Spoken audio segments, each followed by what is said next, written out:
ایک شادی میں گیا ہوں تو وہاں ڈھول بازی شروع ہے اور گانا گایا جا رہا ہے.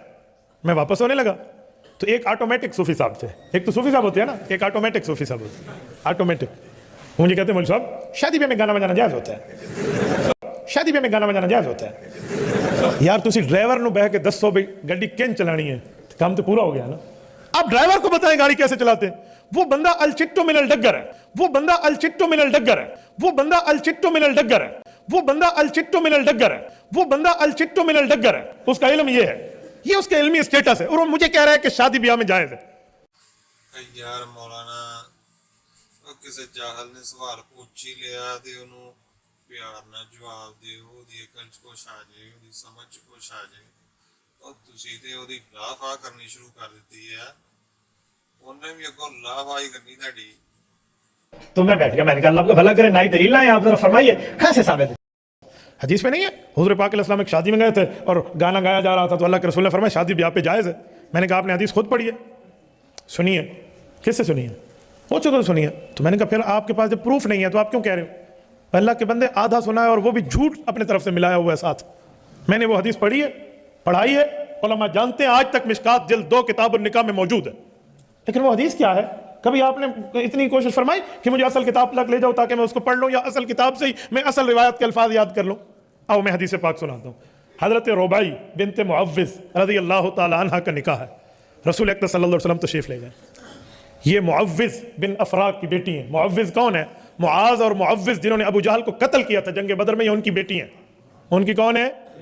ایک مسئلہ حل ہو گیا نا کہ جو آپ کہتے ہو کہ شیر خار بچے تھے انہوں نے جا کر ابو جہل کو مارا تھا, یہ بات کوئی نہیں, وہ صاحب اولاد تھے. جی ہاں, یہ بات ذہن میں لوگوں میں ایسے غلط مشہور ہوتا ہے.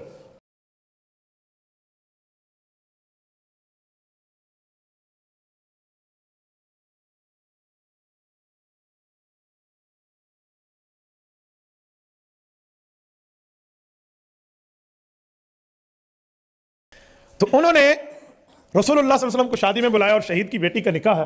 آقا نامدار وہاں موجود ہے.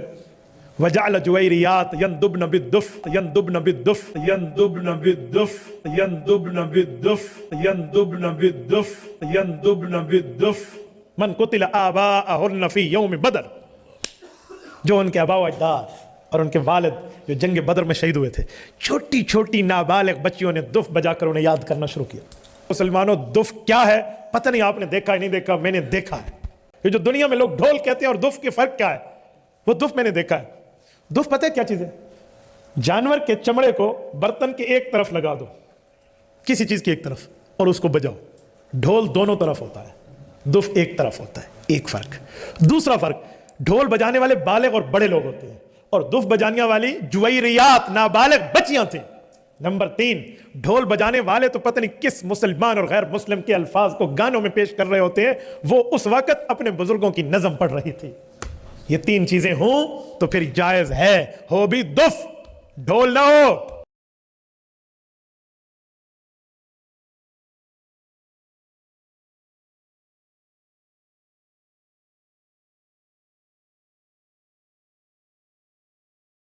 لہذا حمد ہو, نعت ہو, کوئی نشید ہو, منقبت ہو جس میں شرکی الفاظ موجود نہ ہو, گستاخانہ الفاظ نہ ہو, شادی بیاہ کے موقع کے اوپر اشعار ہوں چاہے گنگنائے جائیں یا بغیر گنگنائے, یہ تمام کے تمام جائز ہیں اگر مرد و عورت کا اختلاط نہ ہو.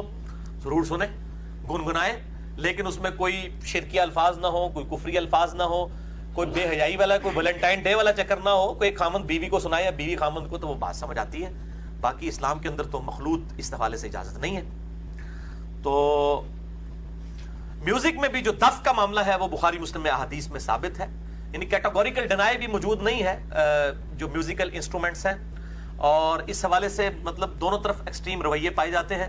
تو یہ ایک ایکسٹریم رویہ ہے, اور ہمارے ائمہ اہل سنت میں بڑے ایسے ائمہ رہے ہیں جو میوزک کے قائل رہے ہیں, اور بعض مخالفین میں بھی رہے ہیں. یعنی میں اپنا کو فتویٰ نہیں دے رہا ہوں, میں نے ابھی تک کوئی اس میں بھی میں مولویوں کو ڈرنا ہوا اس حوالے نال کہ وہ فتویٰ لاندے نے تو میں مولویوں کو سمجھنا وا, میں نے کوئی اپنی بات نہیں کی. بچنا چاہیے, یہ سب سے بہتر ہے, اسی میں عافیت ہے.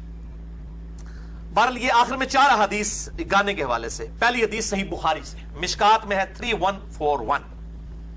یہ کتاب النکاح چیپٹر جو ہے مشکات والا, اس کے اندر یہ موجود ہے. آپ کو مل جائے گی مشکات میں 3141 صحیح بخاری کی حدیث ہے. اما عائشہ کہتی ہیں ایک عورت کی انصاری صحابی سے شادی ہوئی تو آپ صلی اللہ علیہ وسلم نے فرمایا اے عائشہ کیا تمہارے پاس کوئی کھیل کود کا سامان نہیں تھا کہ تم شادی کے موقع کے اوپر ساتھ روانہ کرتی؟ انصار کو دف اور شعر وغیرہ سننا اچھا لگتا ہے. جس طرح یہ ہمارے بھی مطلب پنجاب کے کلچر کے اندر مطلب عورتیں جو ہیں وہ لے کے بیٹھی ہوتی ہیں, دف ہو یا ڈھولکی ہو, عورتیں عورتوں کے اندر بیٹھ کے کرتی ہیں, ان کی آواز باہر نہیں آنی چاہیے, مرد مردوں میں بیٹھ کے کر لیں تو شادی کے موقع کے اوپر اس کے اوپر کوئی گرفت نہیں. آخری حدیث سنن نسائی سے ہے, مشکات میں 3159 اس کا نمبر ہے. عامر بن سعد ابن ابی وقاص کے بیٹے ہیں رضی اللہ تعالیٰ عنہ علیہ السلام. وہ کہتے ہیں کہ میں ایک شادی کے موقع پر ابو مسعود انصاری رضی اللہ تعالیٰ عنہ کے پاس گیا تو ان کے پاس بچیاں جو ہیں وہ گانا گا رہی تھیں اور دف بھی بجا رہی تھی.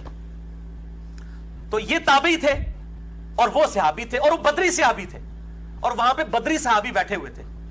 تو یہ کہتے ہیں میں نے ان کو کہا کہ اے اصحاب بدر, اے بدر کے غازیوں, یہ تمہارے سامنے کیا ہو رہا ہے کہ بچیاں گانا گا رہی ہیں, دف بجا رہی ہیں؟ تو اب یعنی انہوں نے ان کو مینا مارا کہ چنگے تسی صحابی ہو, اللہ دے بندے ہو, بزرگ صحابی ہو, کم اپنے ویکھو. انہوں پنجابی میں ٹرانسلیٹ کراں کہ چٹیاں داڑیاں ہو گئی نا, کم اپنے ویکھو کہ پہ کر دو تسی. بڈھے صحابی اور بدری صحابی تواڈے سامنے گانے گائے جا رہے ہیں, دف بجائے جا رہے ہیں, بچیاں یہ کیا کر رہی ہیں؟ تو ابو مسعود انصاری نے کہا کہ تمہاری مرضی ہے بیٹھو, تمہاری مرضی ہے اٹھ کے چلے جاؤ, لیکن یہ بات یاد رکھو کہ شادی کے موقع کے اوپر آپ صلی اللہ علیہ وسلم کی طرف سے ہمیں گانے کے متعلق اجازت مرحمت فرمائی گئی ہے. اس حدیث کو میں نے اینڈ پہ رکھا تھا تاکہ یہ بات پتہ چل جائے کہ یہ حدیثیں کوئی منسوخ نہیں ہے. یہ اصحاب بدر جو ہیں بیان کر رہے ہیں اور ظاہر ہے کہ وہ تابعین کو بیان کر رہے ہیں جب نبی صلی اللہ علیہ وسلم دنیا میں موجود نہیں, اور یہ سعد ابن ابی وقاص کا بیٹا روایت کر رہا ہے, عامر بن سعد. یہ وہی صحابی ہے جس نے وہ حدیث بخاری اور مسلم کی روایت کی ہے کہ علی کی میرے ساتھ وہی نسبت ہے جو ہارون کی موسیٰ کے ساتھ, مگر میرے بعد کوئی نبی نہیں. عامر بن سعد بن ابی وقاص رضی اللہ تعالی عنہ علیہ السلام. سعد ابن ابی وقاص بھی نام ہے ان کا اور سعد بن مالک بھی نام ہے. ابی وقاص چونکہ ان کی کنیت تھی, اس نام کے ساتھ بھی ان کو یاد کیا جاتا ہے.